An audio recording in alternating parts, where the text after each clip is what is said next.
Facebook, on your Facebook, it's gonna be on my page, I believe. Con.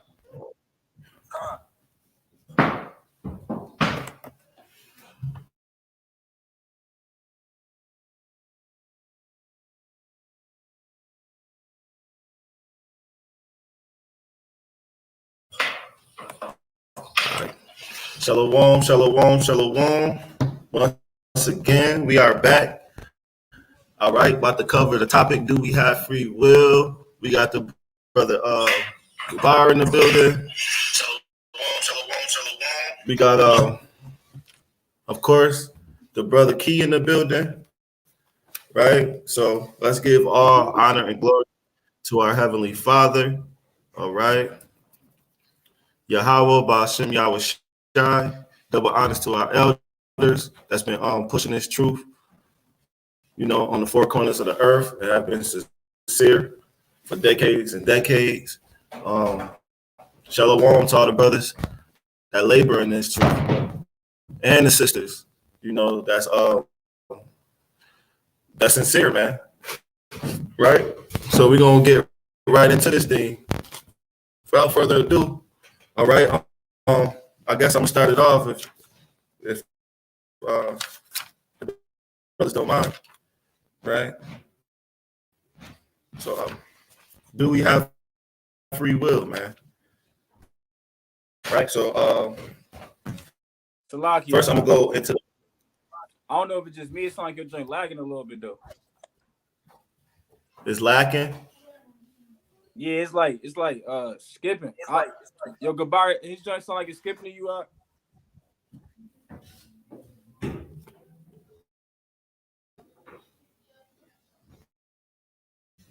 I don't know. You probably good. Maybe it's just me. Maybe I could leave and come back in. You want to start? Nah, it's good. No, it's good. No. Okay, con. All right, so I'm gonna start off with the book of Isaiah, chapter 45, and verse 7. All right. So this is the book of Isaiah, chapter 45, verse 7. I form the light and create darkness. I make peace and create evil. I, the Lord, do all these things. So the Lord, he's working on both sides of the fence. Many people like to say, no, I got free will because I get to do whatever I want to do. I don't have to keep the commandments. But what they don't understand is the Lord is giving you that mindset because he don't want everybody, right? So if you're a part of the elect, or you're supposed to be in this walk, the Most High gonna set your mind to be in this walk. If the Most High wants you to be in the world, or he set you up to be a gangster, or he set you up to have a reprobate mind, or whatever the case may be, that the Lord gave you that lot. See, the scriptures say, I form the light and the darkness. So the Lord has created, the Lord has got his hands on both sides of the fence. It ain't no way around it, right? You got something? Yeah, your joint skipping. God. All right, so I'm gonna leave and come back in. You can hold it down. All right, come. So I'm gonna kind of bring out what the brother was bringing out, just to let me back on this point, right? He brought out, I believe, it's Isaiah 45 and verse 7. So this is the book of Isaiah, chapter 45 and verse 7. Like, this is exactly what the brother just brought out. I form the light and create darkness. I make peace and create evil. I, the Lord, do all these things. So the Lord formed the light and you create darkness. You understand? So like the brother just brought out, we kind of don't have free will in this thing. If anything bad happened in the city, it was of the Lord. If anything good happened to the city, it was of the Lord. Oh, you got it. God, can you hear me? Colin, I hear you. Am I skipping still? No, not really. So, Lockie, if anybody, somebody could leave a comment and let brothers know if it's skipping or not for y'all, because I don't know, maybe it's just me. Okay.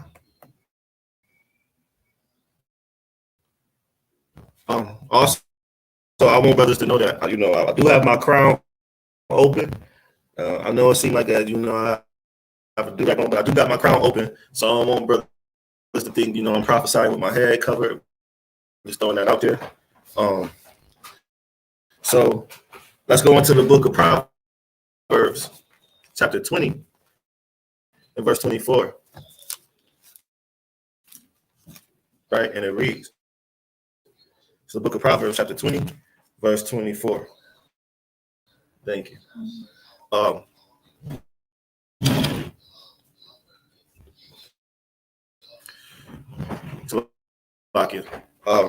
it reads, a man, Salakia, hold on. Man is going out of the Lord. How can a man then understand his own way? So man's going out of the Lord. No matter what you do, no matter if you're in this truth or not, the Most High is controlling your way. Ain't no way around it. So you really don't have free will. The Most High is giving you your thoughts. Your spirit comes from the Lord. The vessels that you live in, your body is a vessel to protect your spirit. All given to you from the Lord. Ultimately, the Lord is controlling the show. So it really ain't no way around it, right? And again, if I'm skipping, can brothers please, like the brother Key said, Yeah, how I'm sounding. You skipping hard on my joint, all right?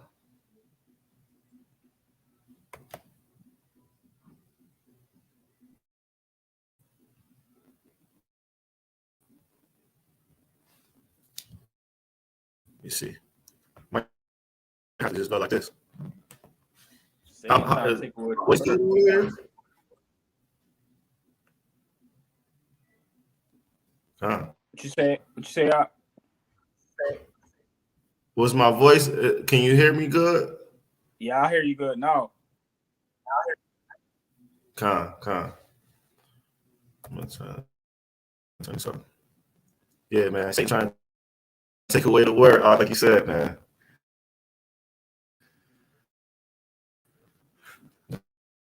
I'm trying to keep it off like this. It's still skipping. I don't know what it is. It's still skipping. Dang. I'm about to leave. Come. All right, I'm gonna make a quick point. So, like the brother was saying, we don't got free will, especially if you're a follower of Yahweh Shai, because the Lord said this, right? So you'll have a Christian church telling you, hey, we got free will, right? We can kind of do what we want to do. All we got to do is repent. But check this out, right? So this is the book of Revelation, chapter 14, and verse number, Salakia, Revelation 14, and verse number four, right? And it's speaking of the elect. And it reads, and these are they which were not defiled with woman, right? So that woman will represent false doctrine, just other doctrines that's contrary to the doctrine of the Most High God. And it says, for they are virgins, right? These are they which follow the Lamb whatsoever he goeth. And we know that that Lamb is Yahweh Shai. So if you're a servant of Yahweh Shai, right, you're going to follow Yahweh Shai wherever he go. So you're not going to have free will in this thing. You're not going to do what you want to do. You're going to do what Yahweh Shai wants you to do, right? And it says, these were redeemed from among men, being the first fruits unto God and to the Lamb, right? So if you're a servant of Yahweh Shai, you're gonna do what Yahweh Shai tells you to do, man, right? Right? Yahweh Ba'ashem Yahweh Shai, right? Let me get another precept, man. Revelation 19, I believe. It's the book of Revelation, chapter 19 and verse 7, and it reads, let us be glad and rejoice and give honor to him, for the marriage of the Lamb is come. So that when Yahweh Shai come back, there's going to be a marriage, man, right? We're going to be that virgin, that wife that's presented unto Yahweh Shai, which is the bridegroom, and we're going to be that bride, right? And it says, and his wife have made herself ready, right? Israel is that wife, right? Chiefly those that's going to be delivered in that day, the elect of Israel, right? And check this out. We're going to go back to the law. So this Genesis chapter 3 and verse number 16. And it reads, right? So we're on the spiritual level, we're the wife of Yahweh Shai, man, as Yasha Allah. Right? So this Genesis 3 and 16, and it reads, unto right, the woman I will greatly multiply thy sorrow and thy conception. And sorrow thou shalt bring forth children, and thy desire shall be to thy husband, and he shall rule over thee. So as being the wife of Yahushai, Yahushai is going to rule over us, man. Whatever Yahushai tells us to do, that's what we're supposed to do. Wherever Yahushai goes, that's where we're going. So when we read in the scriptures and we like, oh, the Lord said we're supposed to do this, that's what we're going to do, man. So we kind of ain't got free will in this thing, man. Right? You got it, Doc. I ain't gonna lie, I got some precepts, yo. I'm sorry. Again, all praise to the Most High Yahweh Shema Mashiach Yahushai. I'm sorry, Most High, all honest to you. Of course, I'm on here building with some other brothers and sisters, you know, in this room. I just want to give all respect to the Most High and for the platform and for the brothers. Key, you was bringing it out mighty from when I did come in for the last few seconds. And we still dealing with free will. So I just want to just deal with these certain things, because certain things is plain upon tables towards me when I read them, right? So I'm going to deal with Baruch chapter 4 verse 1. Just one. It says, "This is the book of the commandments of God and the law that endure forever. All they that keep it shall come to life, but such as leave it shall die." The reason why I bring that out is because I had a conversation with somebody that wanted to talk about free will, and they felt like reading this said, "All they that keep it shall come to life, but such that leave it shall die." They feel just because of those two last sentences that you could still pick and choose. You could either walk this way with God, or you could do whatever you want and then just die at the end. So now you still have a choice to do either or. So I'm about to go to this other precept real quick, right? Proverbs chapter 16 verse 9, right? And it reads, "A man's heart deviseth his ways, but the Lord directeth his steps." How can you have free will if the Most High directs your steps? We already know in the Proverbs chapter 22 verse 6, man's going is of the Lord. So how can you then have free will if the Most High told you, "I require you to do something," which later on either one of the Akim is going to get it? But I'm gonna bring out this precept too in Galatians. This is a precept I usually always bring it out, but I'm just giving y'all precepts to me that show you that it's plain upon tables. If you have free will, why would the Most High go direct to his first sentence? Galatians chapter 5 verse 16. "This I say then, walk in the Spirit, and ye shall not fulfill the lust of the flesh." So right there, he told you to walk in the Spirit. So this is one way that you gonna walk. And if you don't walk in it, you're gonna walk in the lust of the flesh. But if you don't, you're going to be walking in the Spirit, and you won't fulfill the lust of the flesh. So the Most High just showed you, yo, if you walk this way, you're not going to fulfill the things that's of the flesh, in which a lot of us fall short, either from temptation of smoking weed, masturbating, about to go skirt in a woman. You know, when you walk in the Spirit, you're going to really do your due diligence and actually analyze certain situations. So instead of me reading verse 17, I'm going to go to verse 25. It says, "If we live of the Spirit, let us also walk in the Spirit." So it's not saying if we live in the flesh, let us also walk in the flesh, because God don't give a damn about you walking in the flesh. But if you want to, we just read in Baruch, if you leave these laws, if you leave the ways that the Most High wants you to walk, you shall die. So the Most High automatically wants you to walk in the Spirit. He wants you to live in the Spirit, and he wants you to walk in the Spirit. Now I'm gonna bring out this last one. I do got three more, but I'm gonna just bring out this last one so the brothers can bring in their points. You know what I'm saying? Psalms chapter 37 verse 23. Psalms chapter 37 verse 23, and it reads, and this whole chapter is a beautiful chapter, but verse 23, it says, the steps of God, the steps of a good man are ordered by Yahweh, and he delighteth in his ways. So even when we walk in the Spirit, even when we not walking in the Spirit, the Most High is the GPS. He's the navigation. You want to do sin, the Most High will give you your temptations that you're dealing with in front of you to test you to see if you're going to hearken to him. But if you walk in the Spirit, now we going to know, oh yeah, the Most High really dealing with me, because now when we walking in the truth, we're going to automatically say, yo, the Most High is chastising me. But when you walking in the world, you never really notice that the Most High is chastising you. You never know that the Most High is loving you. So we have to walk. I'm sorry, y'all. I have to bring this one out just because of that precept. Proverbs chapter 16, verse 1. It says, the preparation of the heart in man and the answer of the tongue is from Yahweh. So everything you do that pertains to your mind, things that slip out your mouth, it is thus saith the Lord. So if you're not filling yourself with the knowledge and the truth of the word, and you filling yourself with bullshit, you're going to speak bullshit that the Most High is not dealing with bullshit. You know, but if you walk in the spirit, it's the opposite. Okay, sorry y'all, I gotta do this one too. I'm sorry y'all, I gotta do this one too. Wisdom of Solomon, chapter 7, verse 28.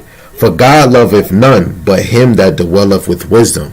So when you not dwelling in wisdom, how can you say the Most High love you? When you turn your ears, like Proverbs 28 and 9, you turn your ears away from his laws, your prayers are abomination. So how can I can pray to God whenever I want? I can go have sex with a girl and buy and sell on the Sabbath and have a whole conversation with the Most High. But he doesn't say those things, man, because the Most High is the preparation of your heart and your tongue, and it's thus saith the Lord. And when you dwell with wisdom, the Most High love you even more. So me just saying I'm a good person don't mean I'm dwelling with God. It doesn't mean God is dwelling with me because I'm a good person. When you dwell with wisdom, the Most High is dwelling with you. When you seeking it, you want to devour it, you're asking for it, the Most High is dealing with you because you're asking. And he's going to give you Daniela. He's going to give you a brother named Ki or Yaramayan to feed your mind. And you like, damn, that's the Most High giving you the knowledge through another man. That's why we're only vessels. You're just a product of the Most High's creation to feed his flock. You are nothing. So at the end of the day, you do not have free will. So in my case, I'll come with some more precepts. King, that was beautiful. Praise the Most High. So yeah, I do have a precept to continue on. Do we have free will? So I'm gonna go in the book of Psalms, chapter 68, verse 20. He that is our God is the God of salvation, and unto God the Lord belong the issues from death.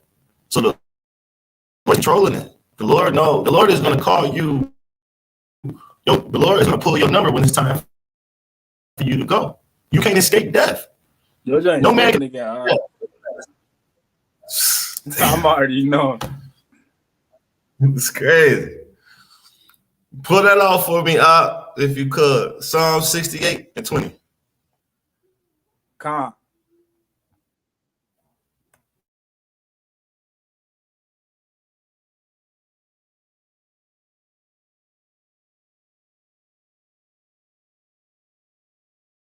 It's probably because you doing mad platforms. It's probably taking up mad internet bandwidth, right? So this Psalm 68 and 20, it says, He that is our God is the God of salvation, and into the God the Lord belong the issues from death.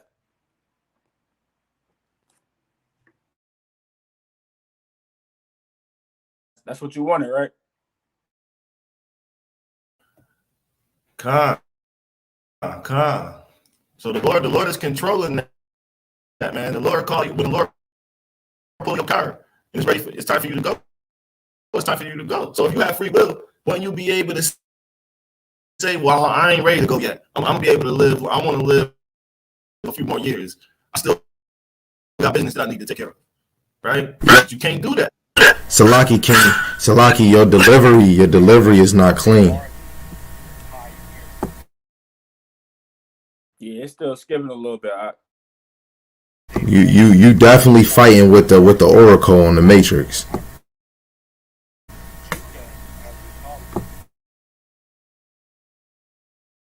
I'll bring something out real quick though. I'll tell you, it's probably I don't even know. It probably do got something to do with the bandwidth though. Right? So this is the book of Cyrax, chapter 18, and verse number 2, and it reads, "The Lord only is righteous, and there is none other but he who governeth the world with the palm of his hand." So the Lord governs the world with the palm of his hand, man. The Lord is the potter and we're the clay, man. So the Lord doing what he want to do, like a little kid that used to have a damn, like when brothers was younger, you had the WWE wrestling ring toy. Then you had the two damn action figures. That's how the Lord is with us, man. Right? And it says, and all things obey his will, for he is the king of all, right? So all things obey the will of the Most High God. So it's not possible for us to have free will. We are doing the things that the Most High God wants to do, right? And it says, for he is the king of all, by his power dividing holy things among them from profane. To whom hath he given power to declare his works, and who shall find out his noble acts? All right, so we definitely don't have free will, man. We're in the hands of the Lord. I'm about to get a quick precept. Lakia, can y'all hear me better? Yeah, I hear you. Is it better now? Yeah, it's way better. All praises, man. Satan be man. What you got to do? I had to leave the studio and come back in completely. All right, calm. You got it, all right. All right, the book of Job. Oh, wait, you go ahead. You got it hooked up. All right, Kyle, I'm about to say start skipping a little bit. Oh, shoot. It's the book of Let me leave Cyrax. and come back. All right, Kyle. It's Cyrax chapter 33 and verse 13. It reads, as the clay is in the potter's hand to fashion it as his pleasure, so man is in the hand of him that made him. So that's playing upon tables. The Lord said, as the clay is in the potter's hand, so is man in the hands of the Lord, man. Right? And it says to fashion it at his pleasure. So the Lord doing with us whatever he want to do with us, man. Right? And it says, so man, Salakia, to render to them as liketh him best. So the Lord do whatever he want to do with us, man. That to liketh him best, man. That's playing upon tables. Get another precept. In Genesis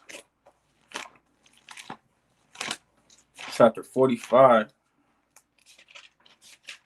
verse 5, and it reads,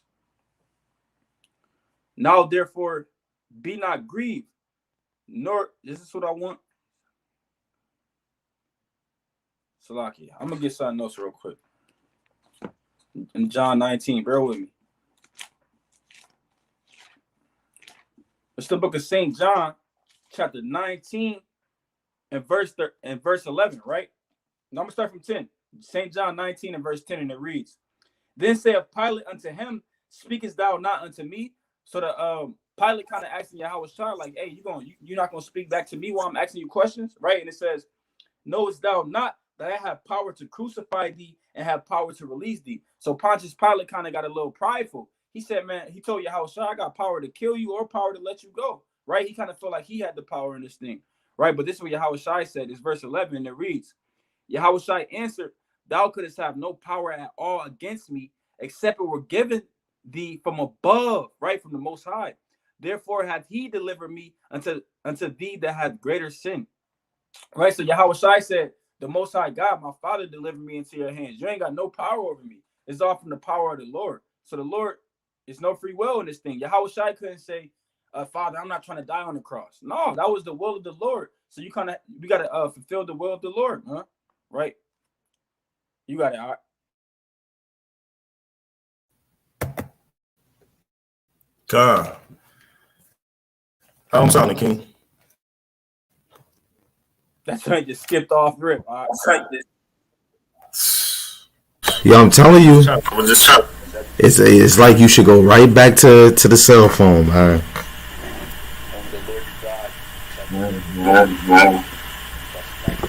Yo, I ain't gonna lie. You might have to delete this, cause the quality ain't gonna be. It's gonna mess up the delivery of your precepts when everybody rewatch it. I'm gonna just work up. I don't even know what was the last words you said, King. I was saying I was gonna work through it. Yeah. Oh, okay. We gonna work through it with you, King. It's the book of Job, chapter 30, 14. For God is one, yea, twice, yet man perceiveth it not. In a dream, in a vision of the night, when deep sleep falleth. Yo, Ak, I'm sorry. The delivery It's messing me up, King. Yeah, that's a fact. Well, man.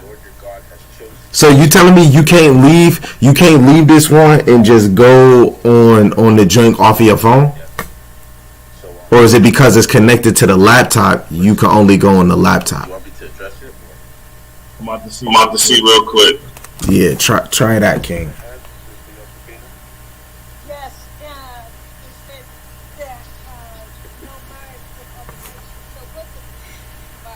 Yo, I ain't gonna lie. Yo, Key, tell me why my wife and all of them is cutting Valen in Clubhouse right now. They in the room cutting him up, man. They asking him to break down Deuteronomy. That man is stalker, Yeah, man. But he liked the room though, you know what I'm saying? But hey. I got a precept though. Yeah, bring it out, King. Go ahead. I'm about to mute. It's the book of Genesis, chapter 45 and verse 5, right? And it reads, I'm going to start from 4. And it reads, Joseph said unto his brethren, come near to me, I pray you. And they came near. So, right, this is the time where Joseph revealing himself to his brethren, right? Because his brothers sold him to the to Pharaoh in Egypt, right? And it says, and he said, I am Joseph, your brother, whom ye sold into Egypt. Now, therefore, be not grieved nor angry with yourselves that ye sold me hither, for the Most High did send me before you to preserve life, right? Salakia, let me read that again. It says, now, therefore, be not grieved nor angry with yourselves that you sold me hither, for the Most High did send me before you to preserve life, right? So the Most High sent Joseph before his brothers to preserve their lives, right? So Joseph didn't get up and say, I'm about to go and present myself to my brothers. He said the Most High sent me before you to preserve your life, right? So we'll just playing upon tables, man. Brothers don't we ain't got free will in this thing. Get another one.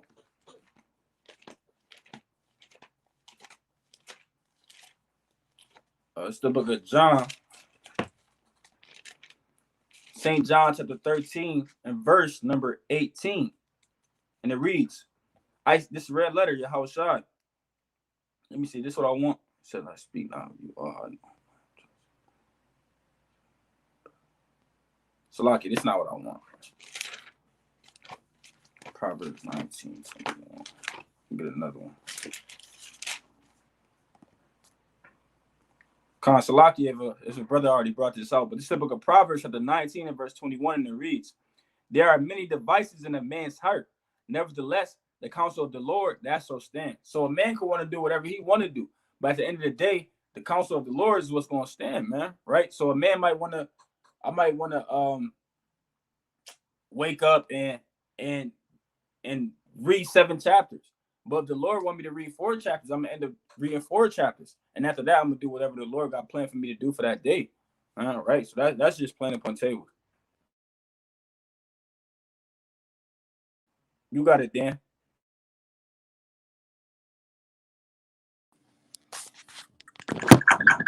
Yeah, hear me? I hear you. I'm on the backup. Yeah, you're not skipping, no. Hold on, give me 1 second, King. Let me get this straight. Cool.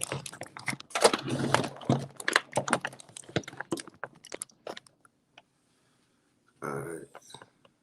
On the iPhone, man. All right, so how I sound? I sound better? Yeah, it's perfect now. Okay, calm. So I'm gonna just move this one out the way. Calm. All right, so the book of Job, this is what I was trying to bring out earlier. The book of Job, chapter 33, verse 14. For God speaketh once, yea, twice, yet man perceiveth it not. In a dream, in a vision of the night, when deep sleep falleth upon men, and slumbering upon the bed, then he openeth the ears of men, and sealeth their instructions. So when you sleep, that's why the Most High put us in a deep sleep.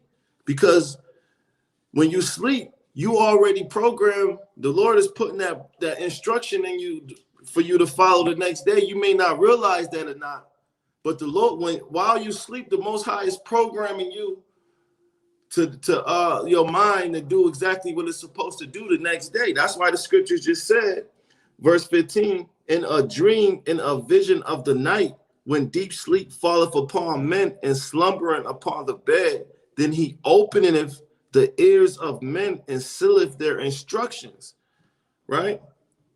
Then that he withdraw men from the purpose and hide pride from men.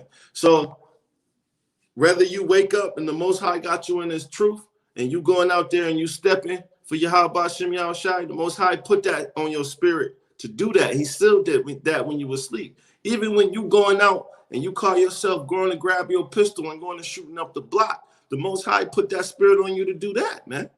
The Most High is controlling all things. So that's why the Bible say in the sleep, in the vision of the night, while deep sleep falleth upon men, the Most High is instructing you while you in bed, man. So we don't got free will, right? So let's go to the book of Amos. This is the book of Amos, chapter 3.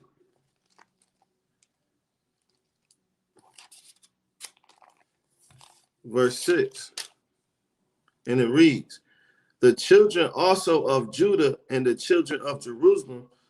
Salakia, that ain't what I'm looking for. Hold on. Yeah. Amos chapter 3, verse 6. I was in the wrong chapter.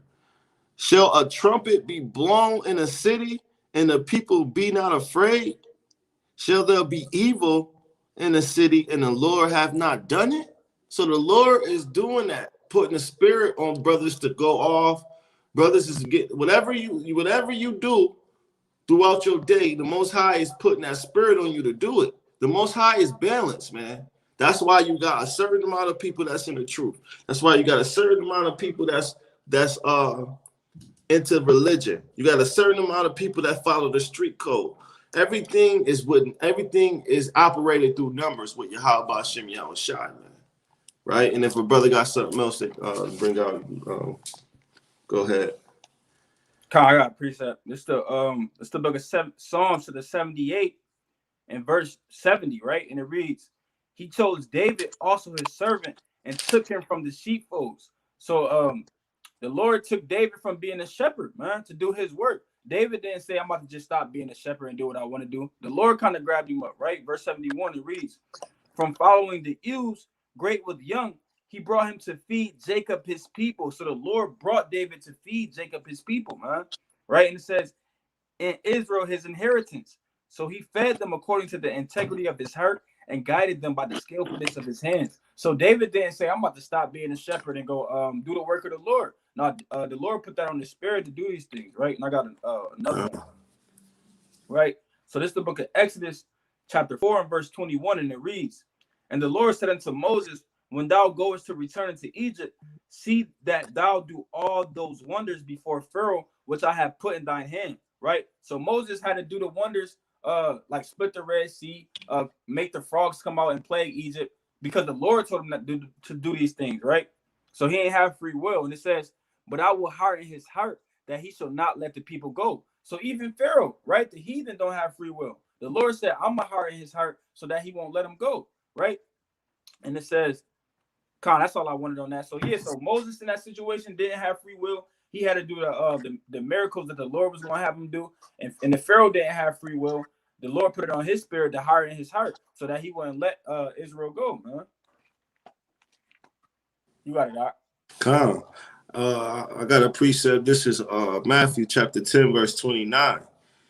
Are not two sparrows sold for the farthing, and one of them shall not fall on the ground without your Father? So even the Most High is controlling even the birds in the sky, and one bird can't even fall amongst and hit the Salakia, and one bird can't even hit the ground without the Father's permission, man. Nobody can do anything without the Father's permission, right? No one can take your life without the Father granting that decision. No one can come into this truth without the Father granting that decision. No decision is being made on a higher scale spiritually without the consent of the Heavenly Father, man. Right? So I'm going to go into the book of Exodus. Right? But the book of Exodus, chapter 4, verse 10.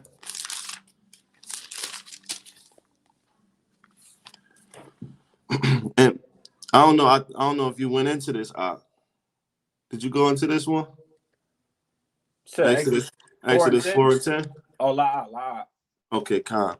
And Moses said unto the Lord, "Oh my God, I am not eloquent, neither therefore, nor since thou hast spoken unto thy servant, but I am slow of speech and of a slow tongue." And the Lord said unto him, "Who has made man's mouth? And who maketh the dumb or deaf, or the seeing of the blind? Have not I the Lord? Now therefore I will be with thee. I will be with thy mouth, and teach thee that thou shalt say what thou shalt say."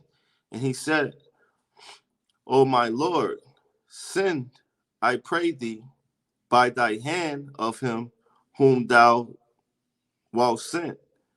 Right? So the Lord, this is Moses letting the Lord know that, yo, I'm not an eloquent speaker. I'm not really good as reaching the people. You know,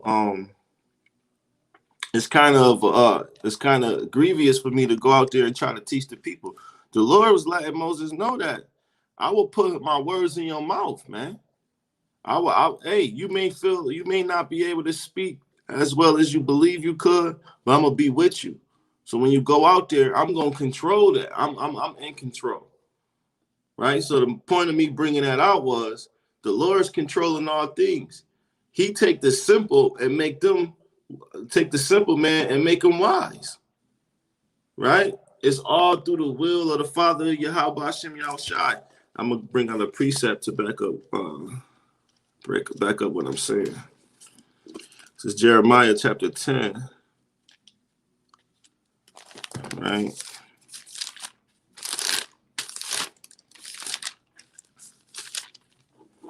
Verse 23.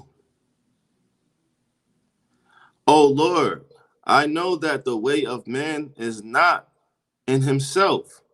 It is not in man that walketh to direct his steps." So it's not in man that walketh to direct his steps. Whether you create doing good or evil, the Most High is directing that steps. Directing your steps, Salakia. Whether you can't speak eloquent, or you feel like you don't got the spirit to go out there and teach, but the Most High has given you this truth, you got to kind of do what you got to do, because the Most High is going to open your ears and open your mouth up, man, and he going to speak through you. Like the brother was saying, we are the vessels of the Most High, man, right? And that's all I have on that. If the brother want to elaborate or bring something up. And you shall take them captive, she was captive to the word. So you're looking to impress Christ. Go through, and then go to second. Go to Ezra, second chapter. I got some. You got something, Bar? Oh yeah, you can go ahead, King. I don't want to. If you got something, you go ahead, King. No, you got it up. I ain't hear you say nothing. No, you go ahead, King. You go ahead. It's the book of Amos, chapter 7 and verse 15. It reads, and the Lord, I'm gonna start from 14. It reads, "Then answered Amos and said to Amaziah, I was no prophet, neither was I a prophet's son, but I was an herdman and gatherer of sycamore fruit." Right. So the prophet Amos kind of telling Amaziah, like, I wasn't a prophet. All I did was watch over the animals and gather together fruit. Right. In verse 15, it says, "And the Lord took me as I followed the flock. And the Lord said unto me, Go prophesy unto my people Israel." So Amos ain't have free will in that situation. The Lord took him as he watched over the flock and said, "Go prophesy unto my people Israel." Huh? right? That's plain upon table. I got another one too, right? So this is the book of Daniel, chapter 4 and verse 35, and it reads, "And all the inhabitants of the earth are reputed as nothing, and he doeth according to his will in the army of heaven." Right? So the Most High doeth according to his will in the army of heaven, right? And among the inhabitants of the earth, and none can stay his hand or say unto him, "What doest thou?"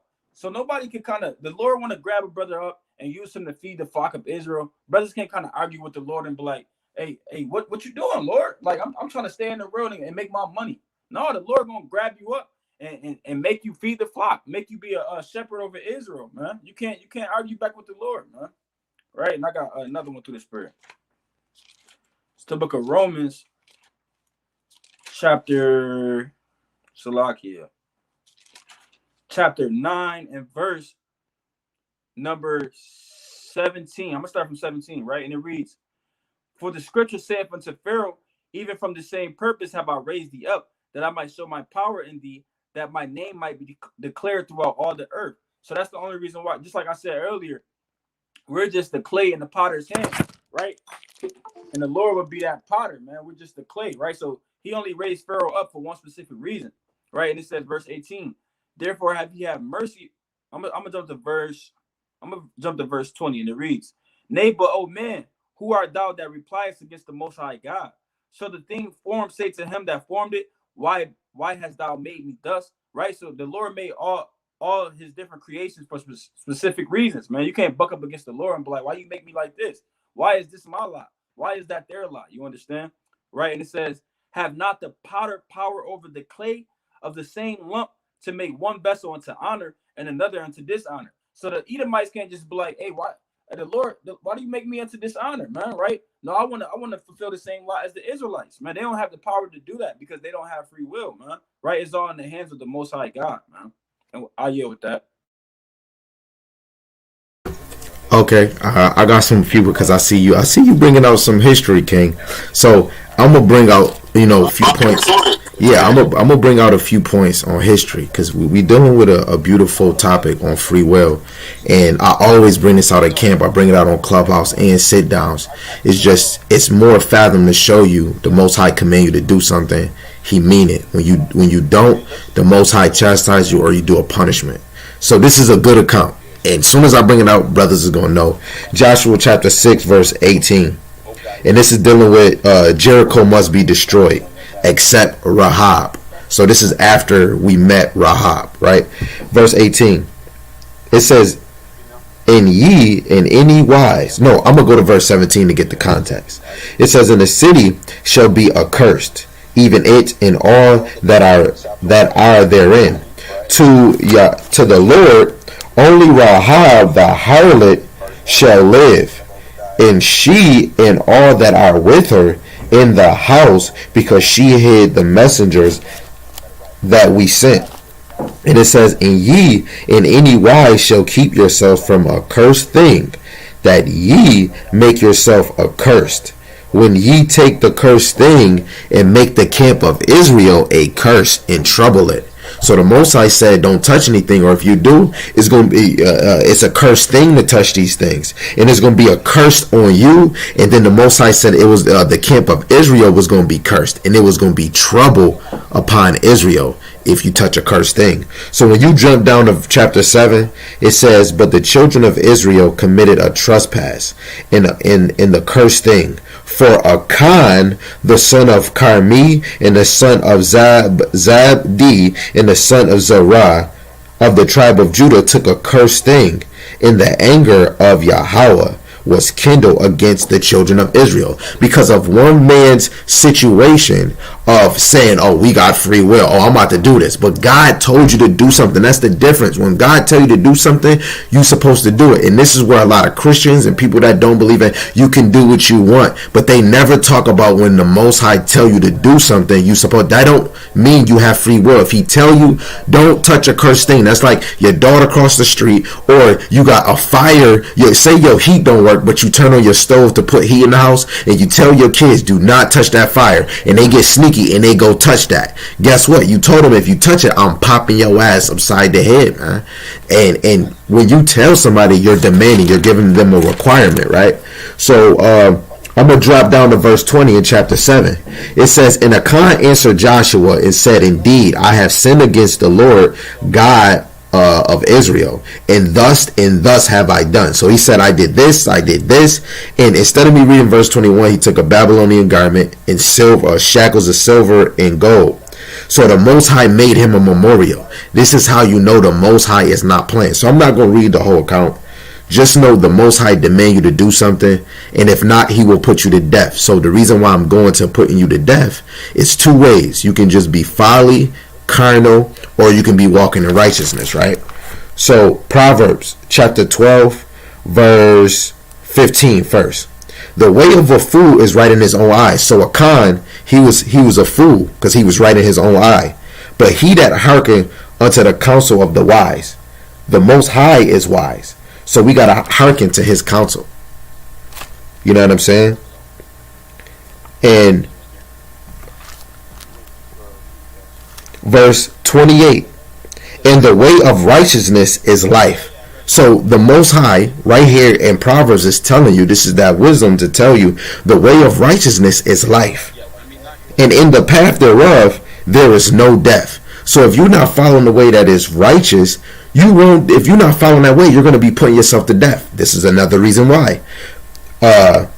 Proverbs chapter 13 verse 13, whosoever despiseth the word shall be destroyed, but he that feareth the commandment shall be rewarded. So when you fear that you got to do these things, when you fear if you don't do them, you're trying to get that reward, that spiritual kingdom. You want to see fine gold. You want to walk into the kingdom. You want to walk in the kingdom. You don't want to be the ones that's burning in that. You don't want to be burnt in Babylon. You don't want to be the one that's burning 10,000 to the left and 10,000 to the right. That's why he says, whosoever despiseth the word shall be destroyed. How is that free will? Because if it was free will, you wouldn't be destroyed if you don't hearken to these words of the Most High. So why in the book of Ezekiel, chapter 3, chapter 3, verse 16 to 21. This is Ezekiel is appointed to be a watchman. The Most High commanded him to be a watchman. So verse 16, it came to pass at the end of 7 days that the word of the Lord came unto me, saying. So now the word is coming to us, where we going to say Ezekiel, and it's saying this. So when the word of the Most High is coming to you, now you got to analyze what God's saying, because now he's going to tell you to do something, right? Verse 17, son of man, Ezekiel, I have made thee a watchman. So the Most High made him a watchman unto the house of Israel. Therefore hear the word at my mouth, and give them warning from me. So when we go out to the highways and byways, we're speaking thus saith, that this is not our words. We came out to warn you. That is a command. If we have free will, we would not be going to the highways and hedges. The Most High made us watchmen like Ezekiel, because we are the watchmen unto the house of Israel. You are watching the sin. You are watching the transgression. You are watching the iniquities. You are watching Israel prosper in righteousness when they do good or when they do bad. But you have to go cry aloud to tell them, be correct, be diligent, be on fire for the Lord. Cease without praying, right? Verse 18, when I say unto the wicked, thou shalt surely die. So if you can have free will and you just do whatever, you can just go lay with Sydney Starr if you want to. He says, when I say unto the wicked, thou shalt surely die. We out in these streets. What did I just read in Proverbs? When you despise it, you're going to be destroyed. So we're out here trying to tell you this truth. If we don't do it, we might be destroyed. And thou givest him not warning, nor speakest to warn the wicked from his wicked ways to save his life. The same wicked man shall die in his iniquity, but his blood will I require at thy hand. Guess what? You have to go out here and get the blood off of your hands. If you don't warn your brother, the blood is still on you. The blood is still on you. You have to go warn. What does Ezekiel 34 say? Feed the flock. Niggas is hungry. When you see this hood in the corners in the ghetto, that is the shelter. When you on Bailey and Kensington, Bailey and Genesee, you on Grant, you are in the shelter. That is the hood. You are in the shelter where your people do not know where the hell they at, because the Most High is your pavilion. Isn't that shelter? The Most High is your pavilion. He hides you, right? So at the end of the day, your people are starving in this shelter. You have to go feed them. In verse 19, yet if thou warn the wicked, and he turn not from his wicked way, nor from his wicked way, he shall die in his iniquity, but thou hast delivered thy soul. Guess what? You got the blood off of your hand. It's no more that you can do. So you are commanded to go do this. Stop being a couch potato. God is telling Israel, if I can do it, you can do it. If you can do it, I can do it. So if we read about Ezekiel, what the hell you think you is? What is Wi-Fi? The watchman of Israel. Because they're watching the sins that Israel was doing. They watching the iniquity. We house of Israel. But guess what? Isn't it Israel out here that is the house of Israel? So we're the watchmen of the house of Israel. We're the whole Israel. Then you have Sakari, man. You got all these groups that's out here to be watchmen of Israel. And I'm going to end my case with these last two precepts. Verse 20. And again, when the righteous man doeth turn from his righteousness and commit iniquity, and I lay a stumbling block before him, he shall die, because thou hast not given him warning.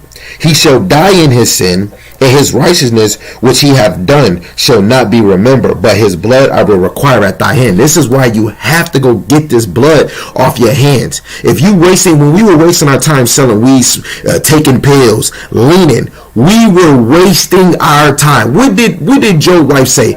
Curse God and die. If you sin as a couch potato, you might as well curse God and die. You want to be a whoremonger and smashing every girl like what Little Way? I want every girl in the world, and you not feeding the flock? Curse God and die. You want to be a weed drug dealer? Curse God and die. You want to be a fanny pack? You want to be Sydney Star? You want to be Family Matters, but want to be really Booty Matter and want to lay up and now, oh, that's not my girl. Guess what? Curse God and die. You feel me? Verse 21 in my last precept. Nevertheless, if thou warn the righteous man that the righteous sin not, and he doeth not sin, he shall surely live, because he is warned.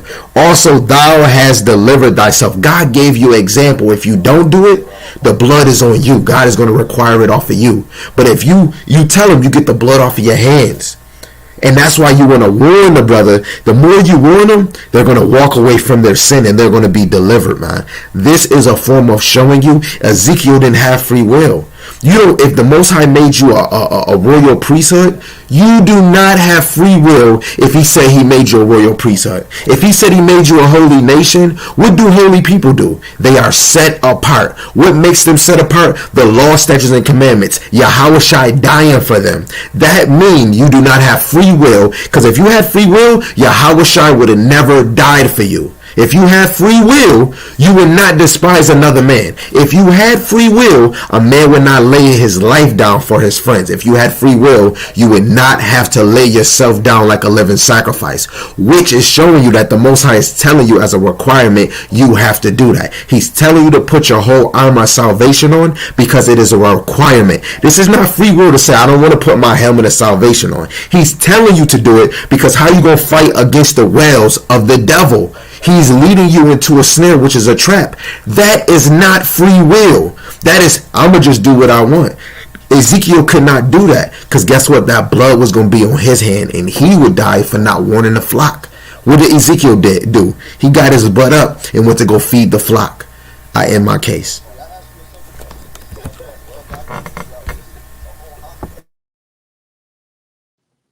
You have something, Keith, Brother Keith?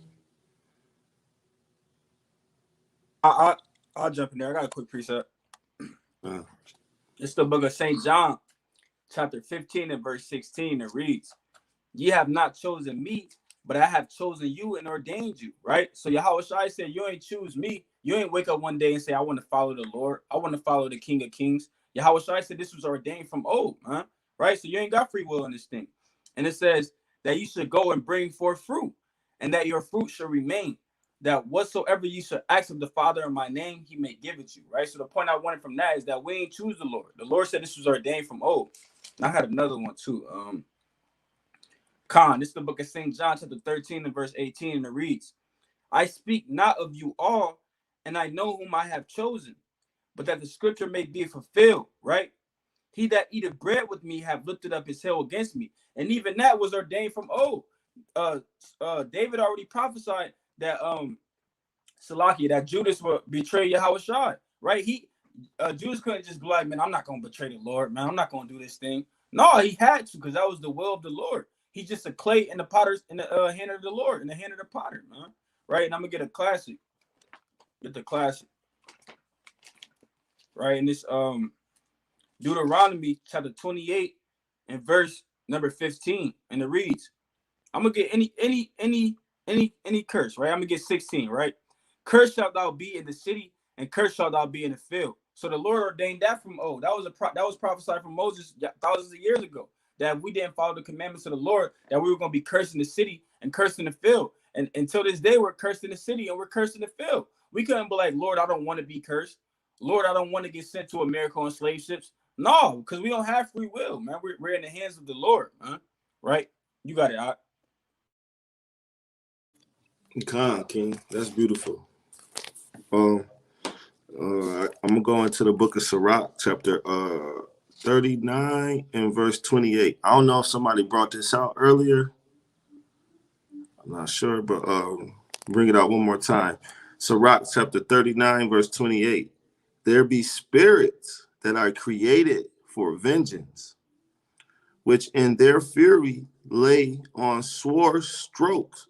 In the time of destruction, they pour out their force and appease the wrath of him that made him.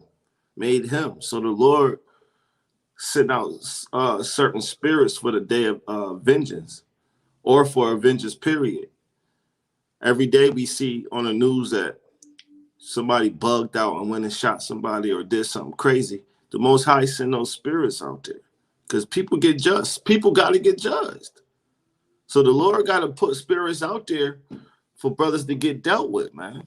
On the right-hand side, you know what I'm saying, on the left-hand side. I'm going to go into the account of Job real quick, right? This is chapter 1, verse 6. I'm going to start at verse 6. Now, therefore, Salakia, now there was a day when the sons of God came to present themselves before the Lord, and Satan came along with them. And the Lord said unto Satan, when thou comest? Then Satan answered the Lord and said, from going to and fro in the earth, and from walking up and down in it. And the Lord said unto Satan, hast thou considered my servant Job, that there is none like him on the earth? So right here we see that the Lord is considering his faithful servant Job. Now, if Satan had free will, he wouldn't have to go check in with the Lord. He could have easily just did what he wanted to do. He ain't even have to worry about going to check Job. He could have just been checking whoever he wanted to go check. But see, the Lord checked him. He said, where you been at? He said, I've been, traveling on the earth. He said, have you considered my servant Job? Right? That there is none like him on the earth, a perfect and upright man, one that feareth the Lord, and escheweth evil. Then Satan answered the Lord and said, doeth Job fear God? For nigh has not thou made an hedge about him, and about his house, and about all that he has on every side? Thou hast blessed the work of his hands, and his substance increased in the land. So Satan said, how I'm supposed to check this dude when you got a hedge surrounded by him and his household? It ain't much I can do when you got him protected, Lord. Right? But put forth thy hand down, Salakia. But put forth thy hand now and touch all that he has, and he will curse thee to thy face. He said, take your hand off of him then. You say you want me to go check this dude, but you got him protected. Take your hand off of him then. And now, and I'll go curse him. And I'll go deal with him. He said, and I bet you when I deal with him pretty much that he'll curse you to your face. And the Lord said unto Satan, behold, all that he has is in thy power. Only among himself put not forth thy hand. So Satan went forth from the presence of the Lord. So you see that the Lord had to give Satan permission to go check Job. He couldn't have went and done it himself. So even on the left-hand side, the spiritual demon Satan got to check in with the Lord, man. Right? Nobody's operating without the Lord's permission. So no, we don't have free will, man. Right? If a brother want to take over, they got it.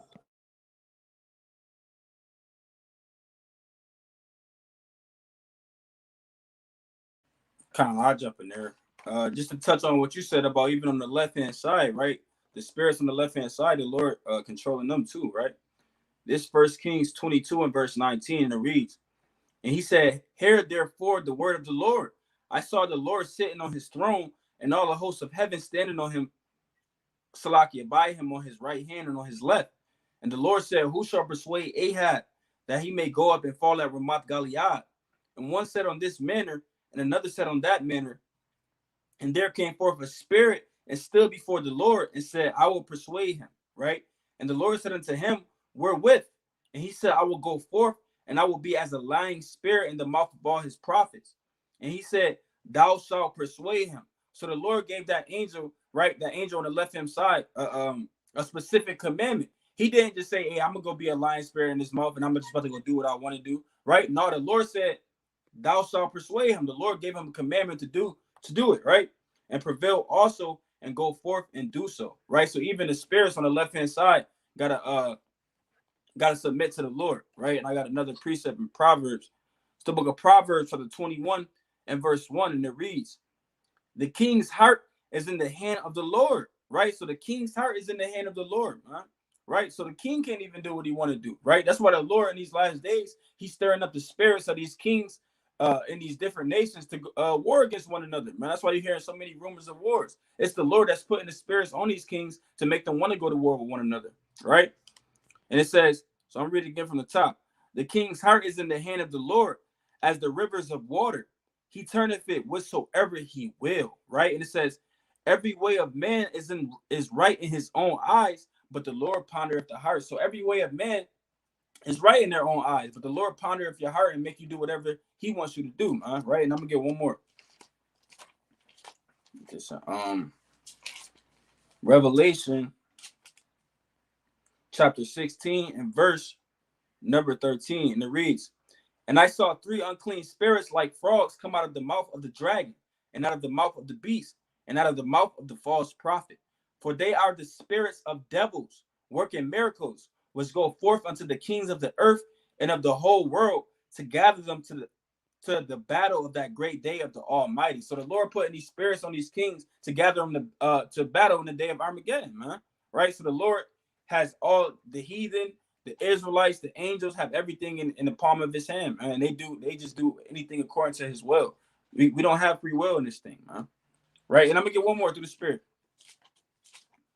It's the book of St. John, chapter 4 and verse 31, right? And it reads, in the meanwhile his disciples prayed him, saying, Master, eat. But he said unto them, I have meat to eat that ye know not of. Therefore said the disciples one to another, have any man brought him out to eat? So the apostles kind of asking Yahushua, like, Yahushua, eat, man. You ain't eat all day. But Yahushua told him, like, man, I have meat to eat that y'all know not of, right? And it's in verse 35, it says, Yahushua said unto them, my meat is to do the will of him that sent me. So Yahushua didn't have his own will. He had to do the will of the Most High God. He said that was his meat, man. That's how he lived, is by doing the will of the Most High God. So it says, my meat is to do the will of him that sent me and to finish his work. So Yahushua understood what he was sent for, and that was to fulfill the will of the Father, man. Right? You got it.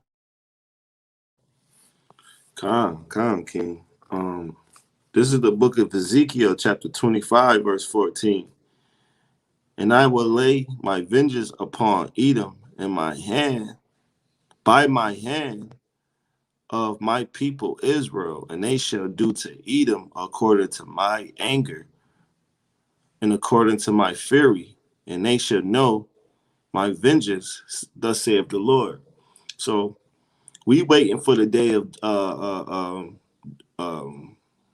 judgment, right? We know who our enemy is, and we understand how they mistreated us throughout generations, right? But the Lord said that he's going to use Israel, right, as his hand to whip Esau's ass. So the Lord's going to actually put the spirit on these people to go and take this nation down. Now, if we have free will, won't we be able to say, well, I don't want to fight against these people, right? The Lord ain't giving nobody a decision to make no decision. The Lord said, I'm going to use these people, right? And they're going to take down their adversaries, man.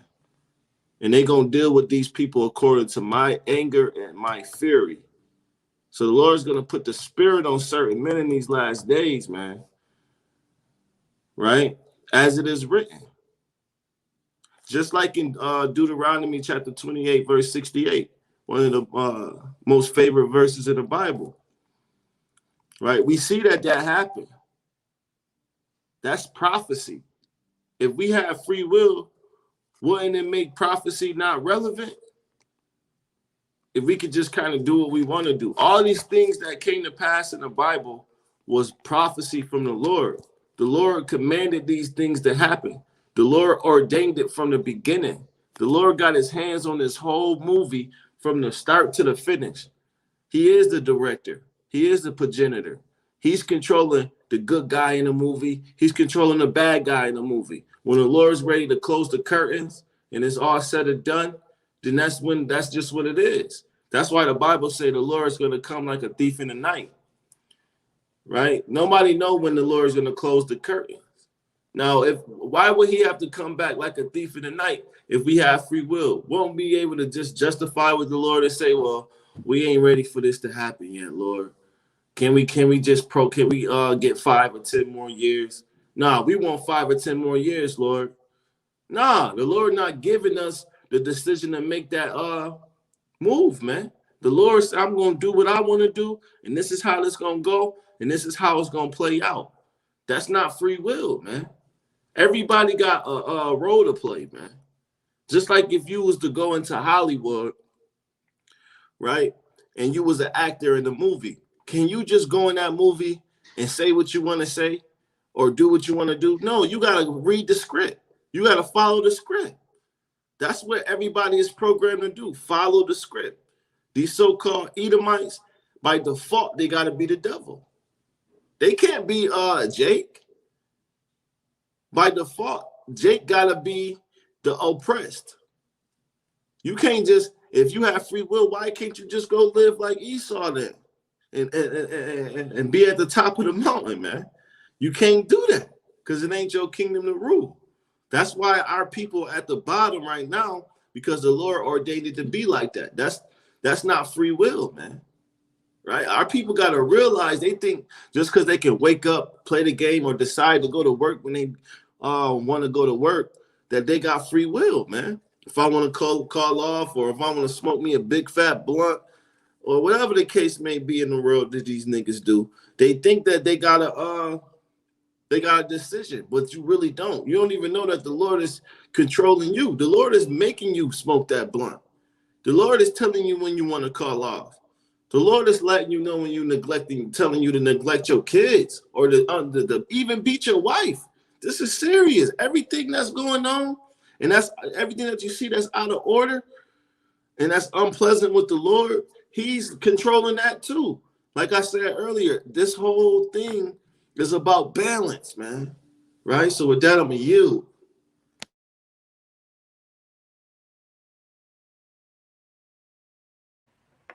Good point.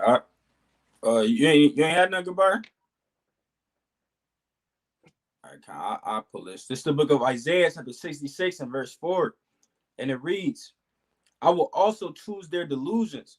So the Lord even choose your delusions, man. Kind of put thoughts into your mind in this thing, right? And it says, and will bring fears upon them, Because when I called, none did answer.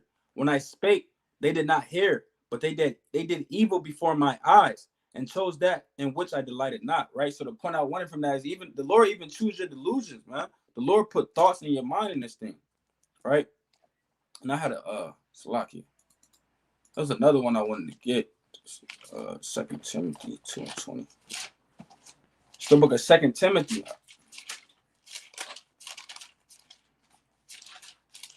2 Timothy chapter 2 and verse number. Salakia. Con, this is not even what I want. Con, I yield with that. I thought I had another joint. God, I got one more. It's pretty much playing upon tables, but this is Revelations chapter what is it? 21 and 12. Right, so Revelation chapter 21 and 12. And had a great wall and high, and had 12 gates. And at the 12 gates, angels and names written therein, which are the names of the 12 tribes of the children of Israel. Now, the reason of me bringing this out is because, all right, if we have free will, then why is it 12 gates at the kingdom, letting us know that it's only going to be people from 12 tribes of Israel to enter into this, but your name got to be written on this book. If we have free will, can't anybody just decide, well, I'm going to heaven, man. I don't care, give a damn what I did out my life. I'm going to get in them gates. No, the Lord said that your name got to be written in this book. And ultimately, you got to be you got to be an Israelite. Now, if we had free will, the Lord would have even made these 12 gates. He would have just had one big wide gate, and it's free for everybody to come on in, man. Let's have a party. No, the Lord said that this great wall that's very high, and that's is 12 different interests. Your name got to be written on this book, and ultimately you got to be an Israelite, my chosen people. You see that? So that cuts that free will deal, man. And one more, I'm gonna go into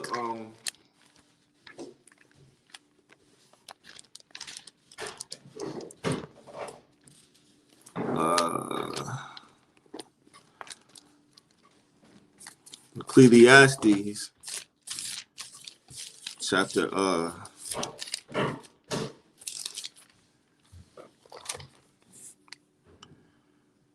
12, verse 13.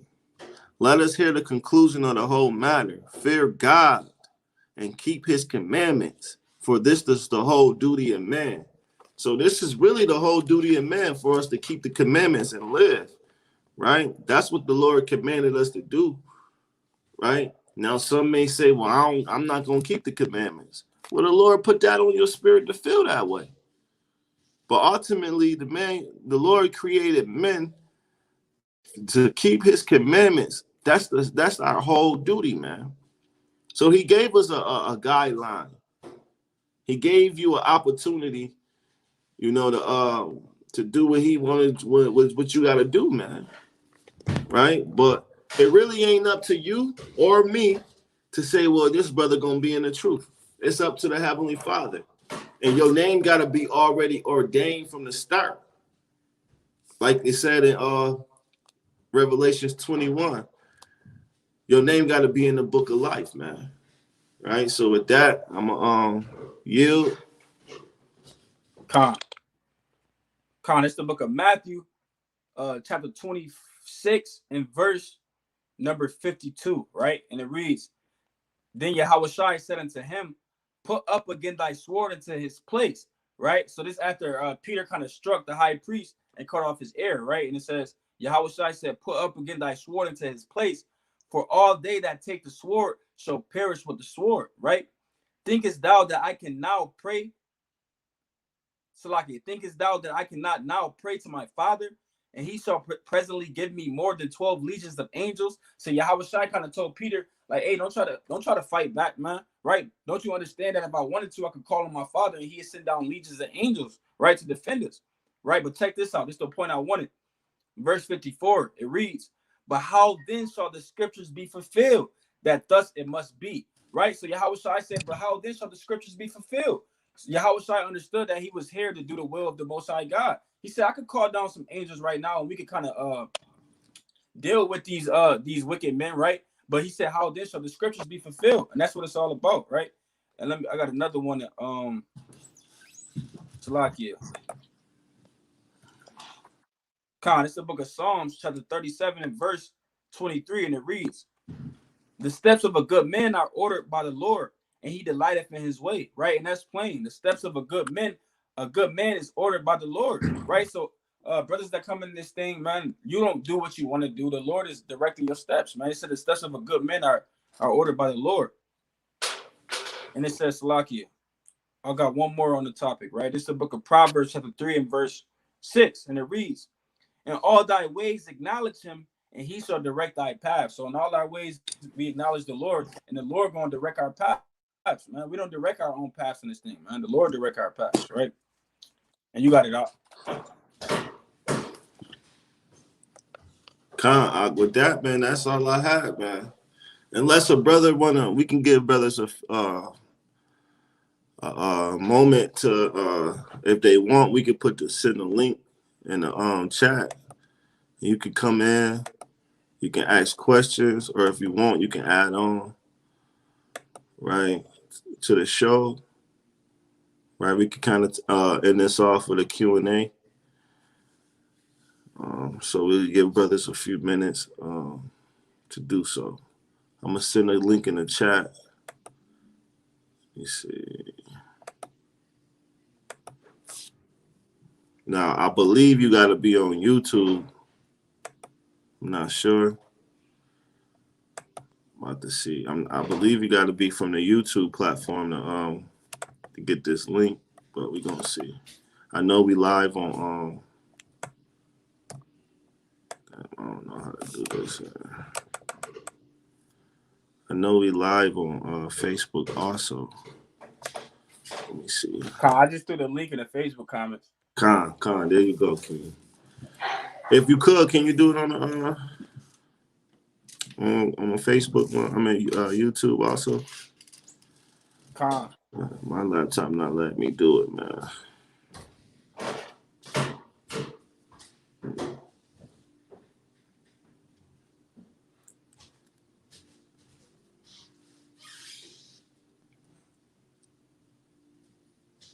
I just threw it in there. All praises out the water. So the link is in the chat. If brothers want to join there, express how you feel about free will, or just add your 2 cents, or even got a question. We taking questions now, so we're gonna end this thing off with a Q&A.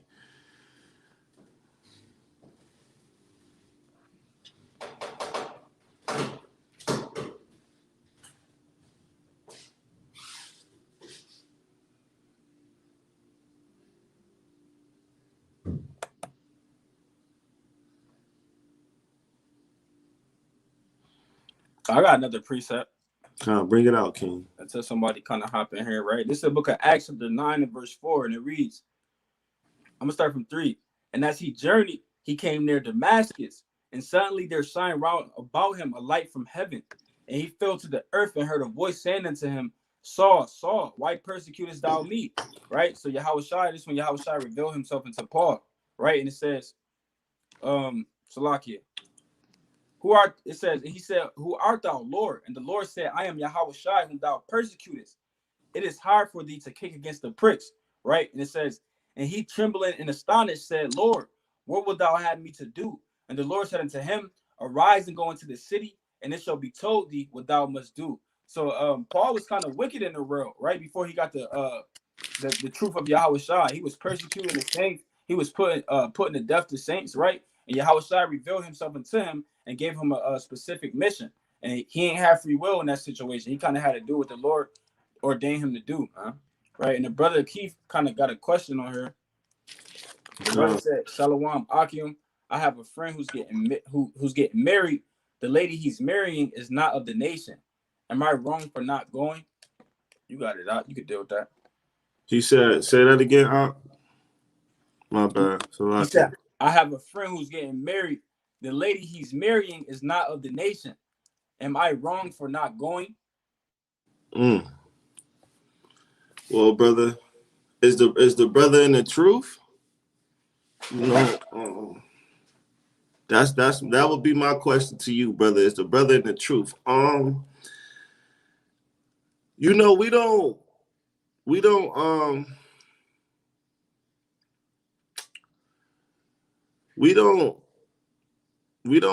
want nobody dealing with other women, you know, other nations, right? I mean, we could go into a few precepts about you dealing with other women. I mean, men dealing with other women outside of their own nation. So I would say that's off. So I know that would be probably why you asking, because you understand that's off. But I would say that's up to you, you know. So like he said he's not really in the truth. He's not in the truth. I think that's what he answered. He said not really. Okay. I mean, the scriptures say be the light. So he may not like the fact that you don't show up, you know, but I probably wouldn't go, man. I'm gonna just put that out there. I wouldn't.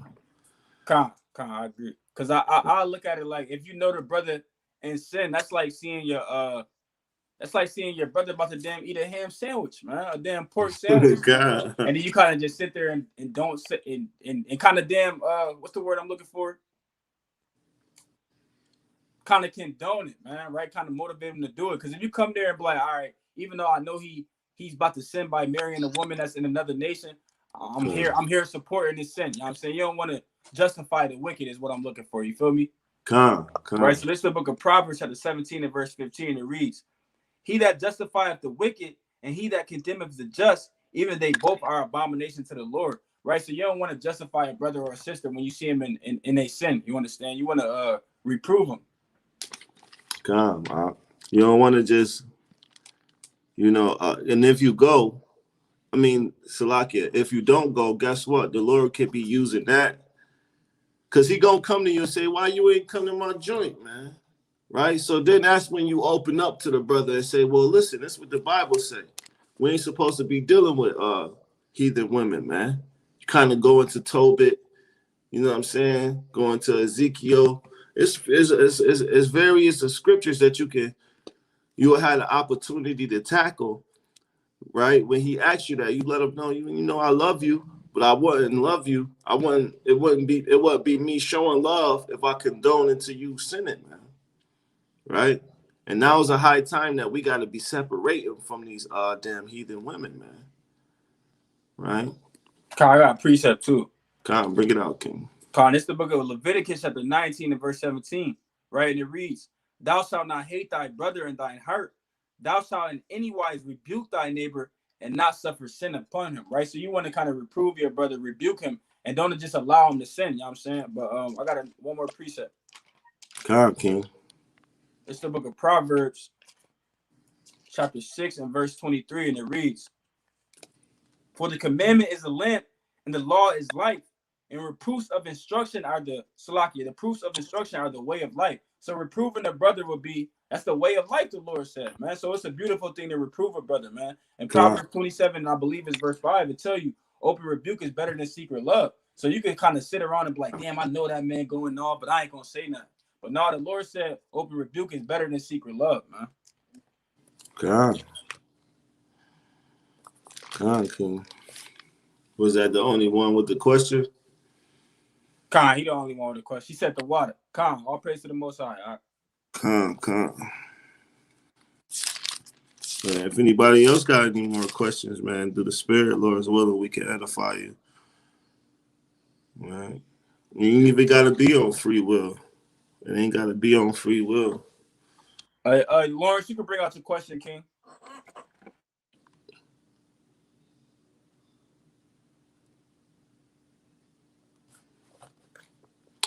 You said somebody wanted to bring out a question?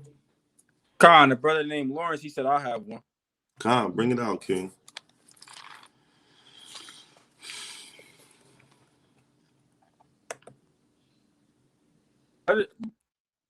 Brothers also put the link in the comments if y'all brothers wanted to click on it and kind of hop in here.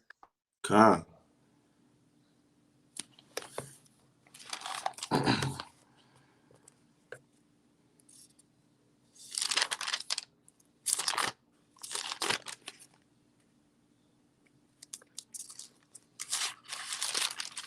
That was a beautiful point, Brother Key brought out too about that, because you know, the Lord, I mean, Yahweh Shai, you know, he said when he mentioned that he had new commandments, right? He's one of the commandments was to love thy brother, man. So that's one of the biggest, you know, that's one of the biggest commandments. You know, everything ties into loving your brother. But that's one of the biggest things we need to pay attention to.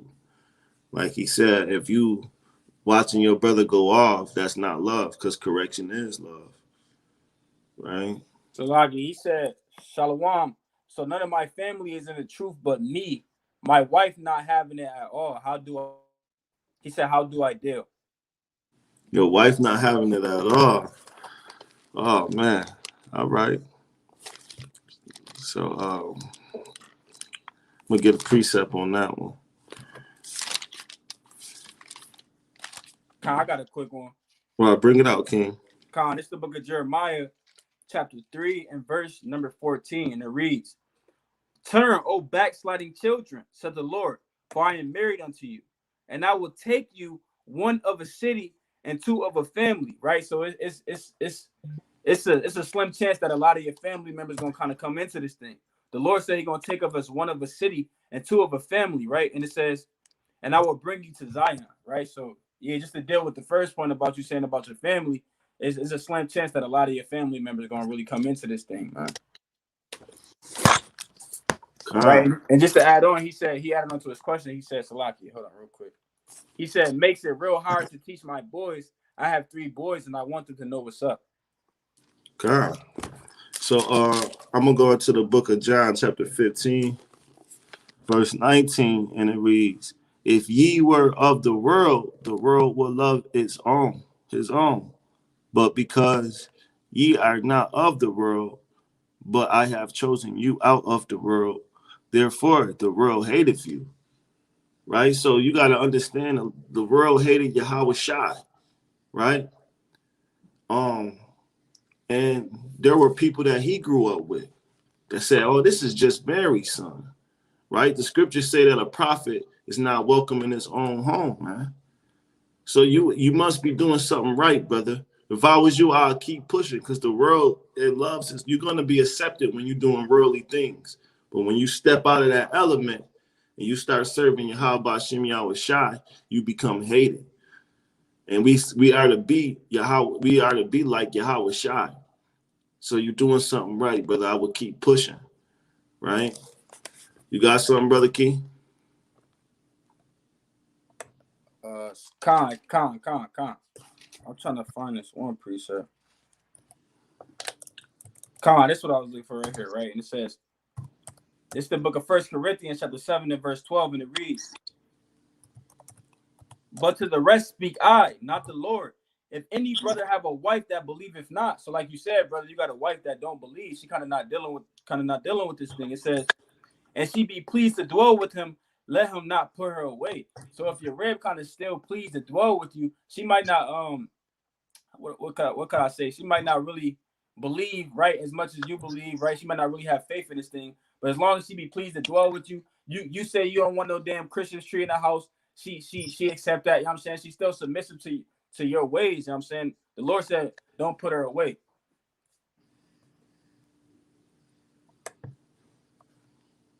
Con, King. I hope that was edifying. I'm gonna grab one more. Con, you got it. Salakia.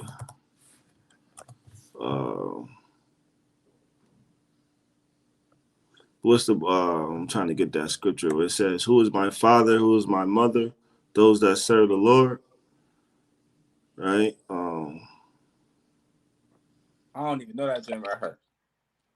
I got a quick precept though. Bring it out, King. Con, it's the book of Titus. Man, my phone keep falling, man. It's the book of Titus, chapter 3 and verse 20 and 10, and it reads, "A man that is a heretic," right? So if you got a brother or a sister that's a heretic, they kind of hard-headed in this thing. You be like, "Hey, brother, you got to stop eating pork or you're going to be put to death." You tell your rib to put on, you might want to put on the dress or you're going to end up being put to death. And she kind of heretic in this thing. She's hard-headed. It says, after the first and second admonition, so after you warn them 1 or 2 times, it says reject. So after you warn them 1 or 2 times, you got the blood off your hands. You ain't got to keep damn hitting them over the head with the scriptures. You already try to warn them, and they still being hard-headed. So after that, the Lord said you can reject them, but you want to kind of try to reprove them through your actions. You know what I'm saying? Let them see you being a light. That's why the Lord said we're gonna be a light to those in the dark, man. Right? So after that, you just gotta kind of be patient in this thing, man. You gotta be patient and make sure you doing what you're supposed to be doing, following the commandments, keeping the faith, and let the others kind of watch you and they be like, "Hey, I see his change." You know what I'm saying? And you're gonna be a light to him, Lord willing. Kai, and what's gonna happen, King, if your wife love you, right? Long as you start serving the Lord, okay, and you become faithful and committed to it and consistent, she gonna, like the brother keeps was saying, she gonna see your works and see that light, and eventually she gonna come along for the ride. But it's gonna take time, and it ain't gonna happen overnight. You know what I'm saying? Long as that woman don't commit adultery or anything along those lines, you stay faithful, you stay patient with her, man, and you just do what you got to do to serve the Lord, and the Lord gonna put your household in order, King. Right.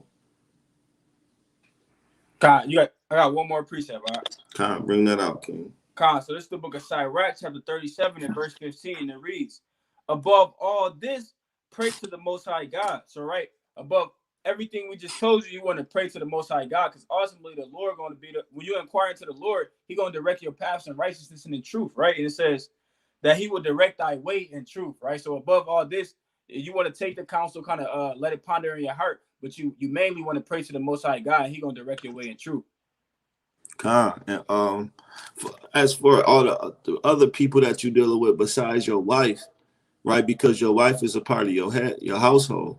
So this is what I'm about to bring out is pertaining to everybody that's not a part of your household, because you got to lead this world, right? So this is Mark chapter 3 verse 35. "For whosoever shall do the will of the Lord, the same is my brother and my sister and my mother." So they become, once you start serving the Lord, they gonna distance themselves from you anyway.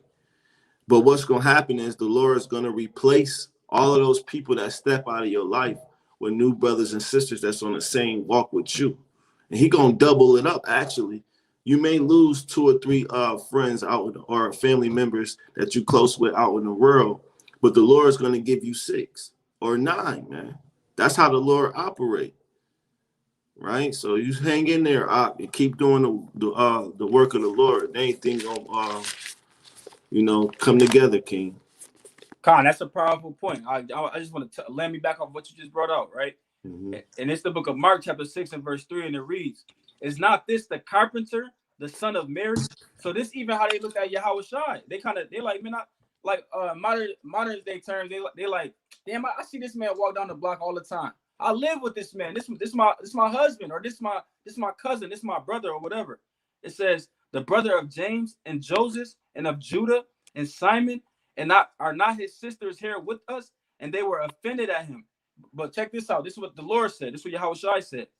But Yahweh Shai said unto them, "A prophet is not without honor, but in his own country and among his own kin and in his own house." Right? So everybody else can have honor for you. Like, "Oh yeah, this brother got knowledge. He bringing out the words of the Lord." Right? I can tell he in the spirit. But people that knew you all your life, like your kin, right? And the people that you kind of grew up with in the neighborhood, they're gonna be like, "Man, this same old Lawrence that I knew all my life, man." Right? He ain't no damn prophet.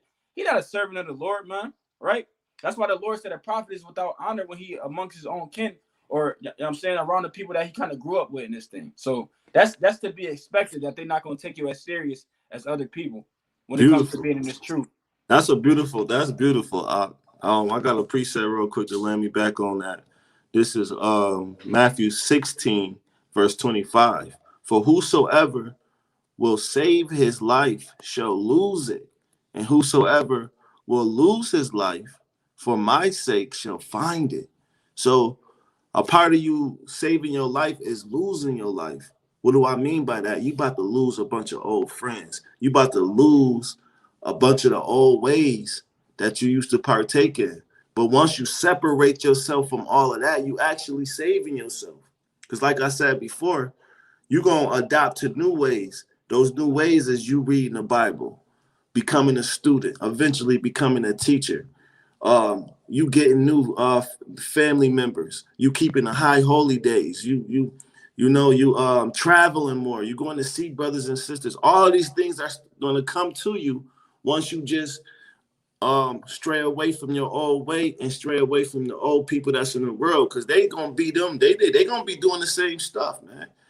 You ever notice brothers will go to jail, right, for 2 or 3 to 5 years and come home and be like, well, damn, when I left, y'all was doing this. When I came back, y'all was doing the same thing, right? So they not going nowhere. Just let, the world be the world. Isolate yourself. Get more wisdom, knowledge, and understanding in the scripture, and in the Bible, because that's what it's here for. And keep doing what you do. Keep asking questions. Stay motivated and stay on fire, King. Because you lose your life, you saving your life at the same time. Right?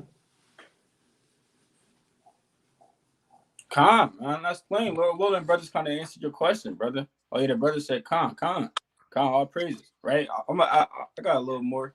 Right, this is the book of 1 Timothy chapter 1 and verse 12, and it reads, I thank Hamashiach Yahushai, our Lord, who have enabled me, for that he counted me faithful, putting me into the ministry. And that's what we got to do, man. We got to just be thankful that the Lord put us into the ministry, man. Like the brother Dan just brought out, that we can't care about those that we left behind in the road, man. We got to be thankful that the Lord sanctified us, man, and that we're saved in this thing, man, right? Because we got to understand through the prophecies that we already know that a remnant is going to be saved, and our family might not be part of that remnant, right?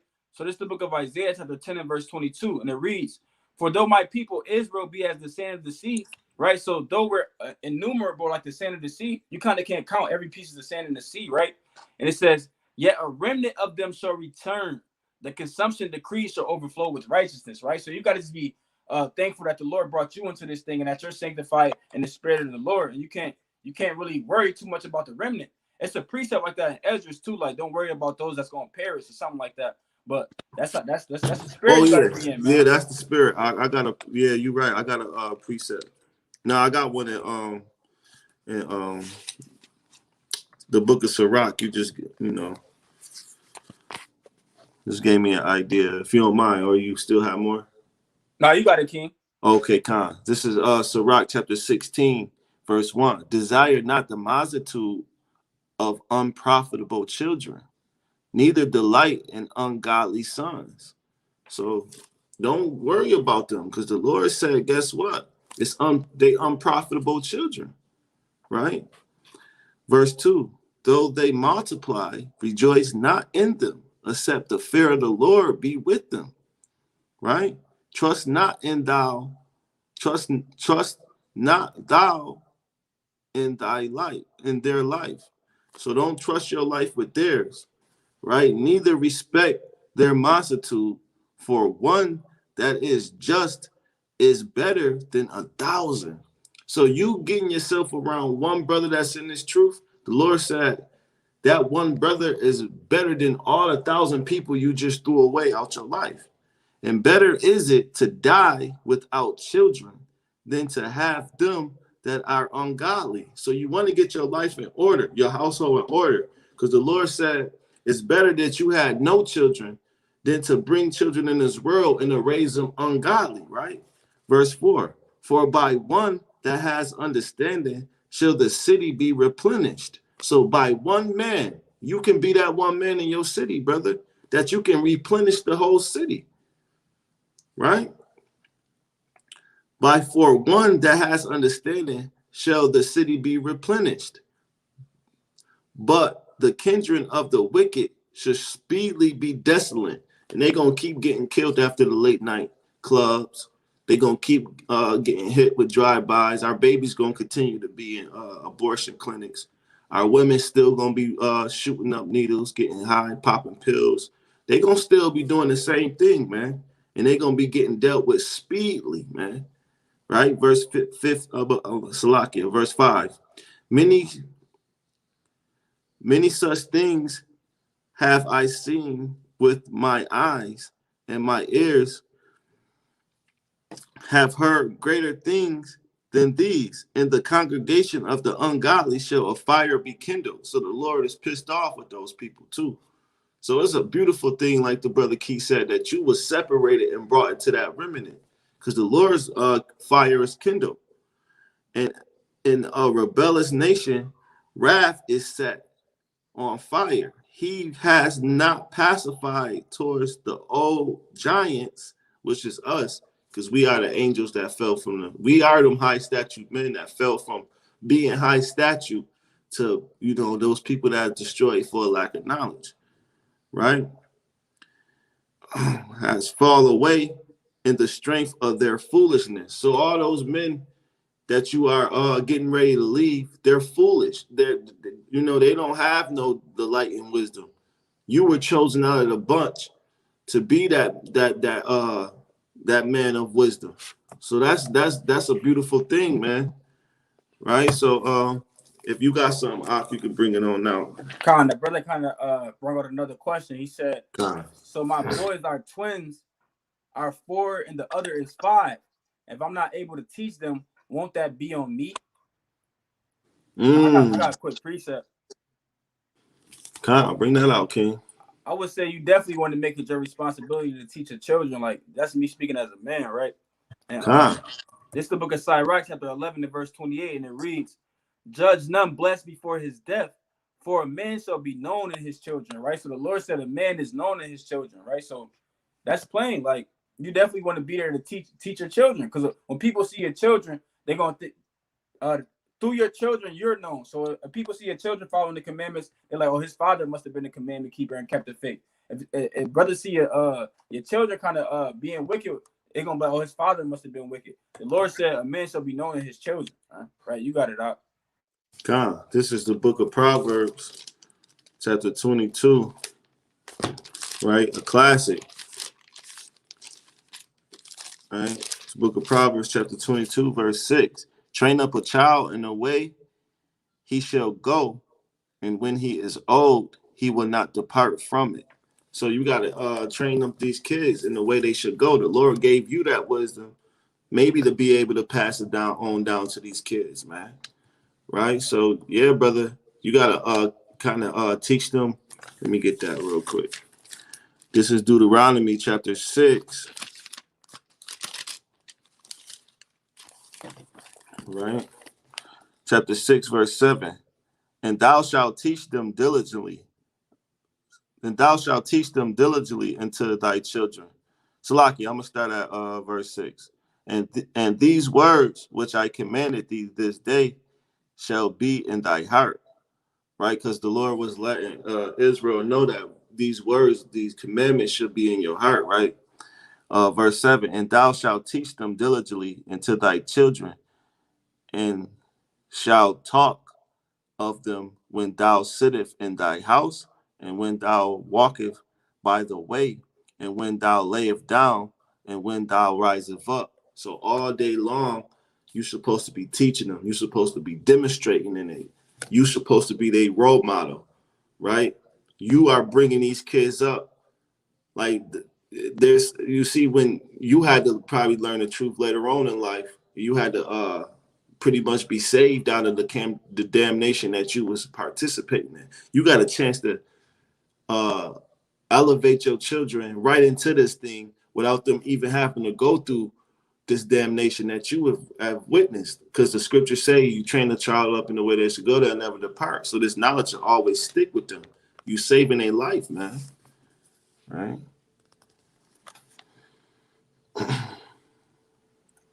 Khan, he said, yep, Khan, all praise. Anybody else got any questions?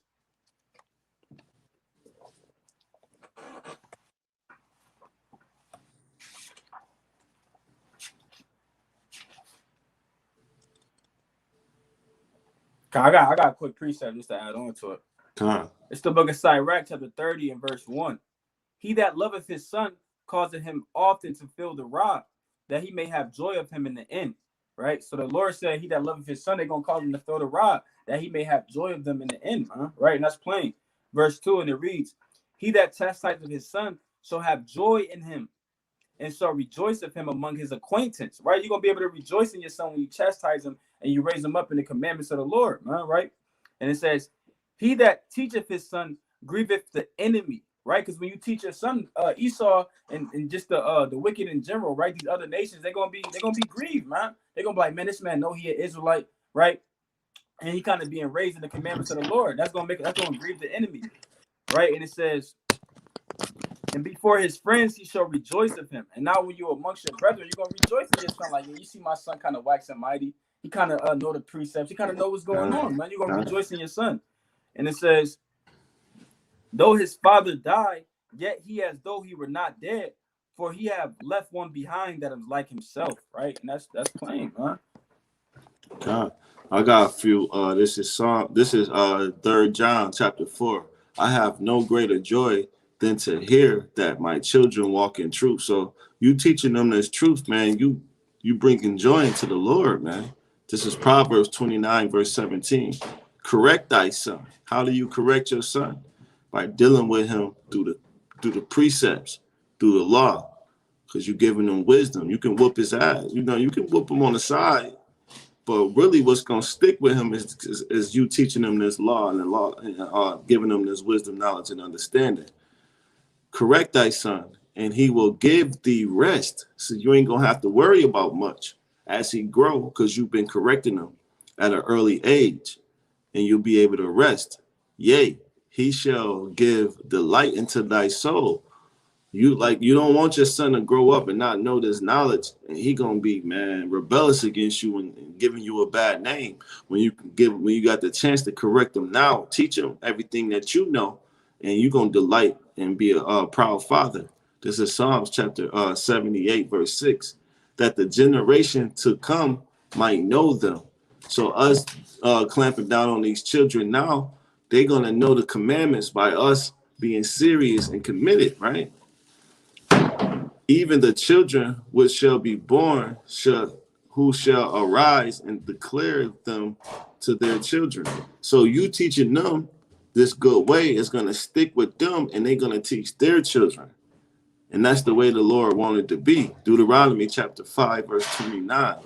Oh, that there were such a heart in them that they fear me and keep all my commandments always, that it may be well with them and with their children forever. So this is our culture.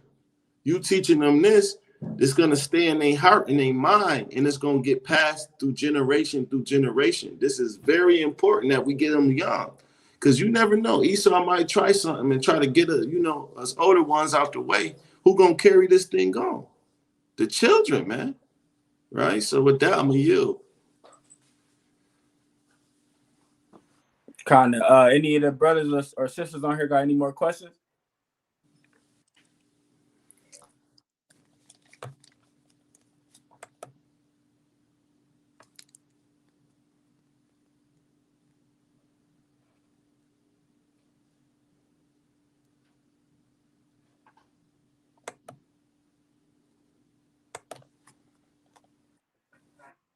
I don't think nobody got no more questions. All right. God, man. We'll give him a couple more seconds. Then shoot, man, we can wind this thing down, man.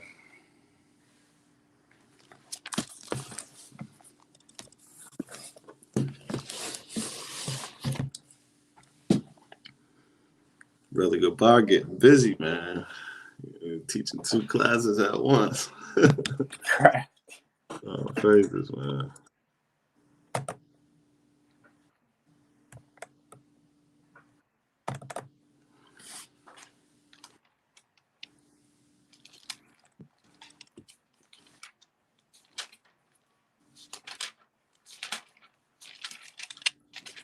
I guess is that it? Yeah, Con, there's no more questions. All right, Con. So with that, we're gonna wrap it up and give praises to Yahweh. Yeah, you ain't got a closing precept? Oh, Con. I mean, Con. yeah, you got it. All right, Con. It's the book of I'm gonna get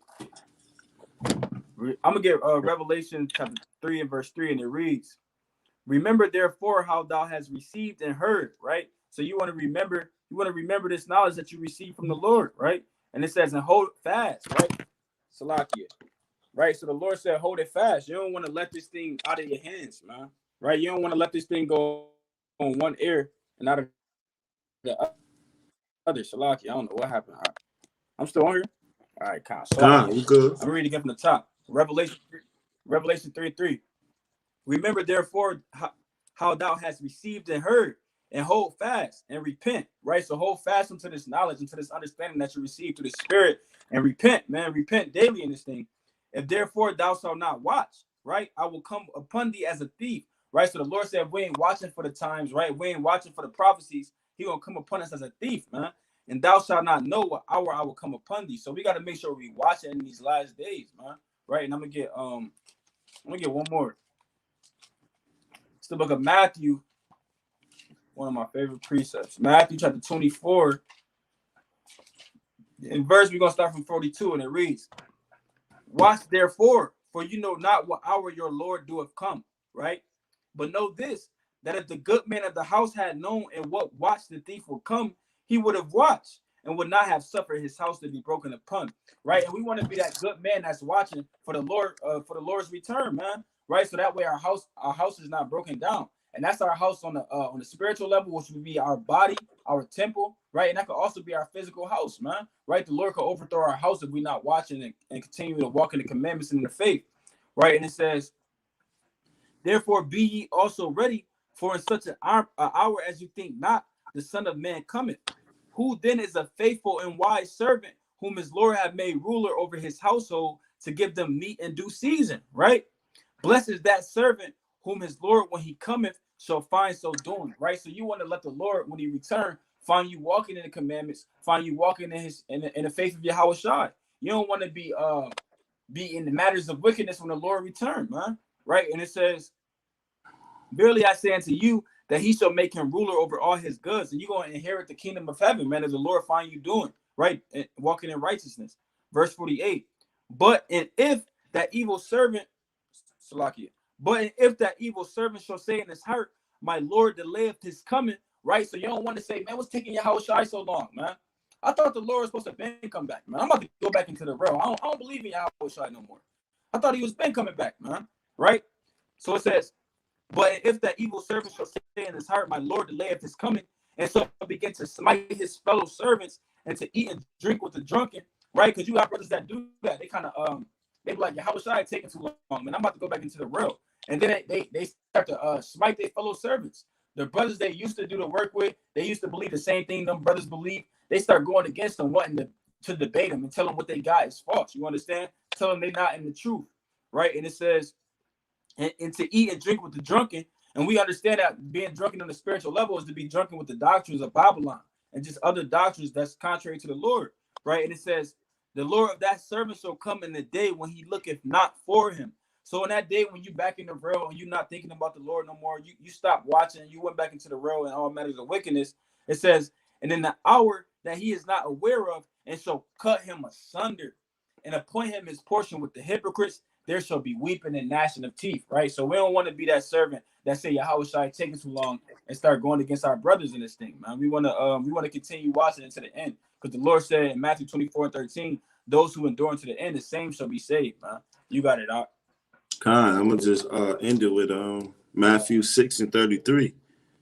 "But seek ye the kingdom of Yahweh and his righteousness, and all things shall be added unto you," man. So we gotta just keep our eyes on the prize, right? And keep welling out this book, man. Right? Understanding the testimony, right? Getting that wisdom, knowledge, and understanding, man. Doing what we gotta do, making action, straying from wickedness, staying in the spirit, know what I'm saying? And the Lord said he gonna add everything onto you, man. So with that, man, that's about it. Right? Khan, shalom, Yashala. All right. Shalom. How about Shem Yahshai Barakatah? How about Shem Yahushua Brakatah? Kwam Yahshai.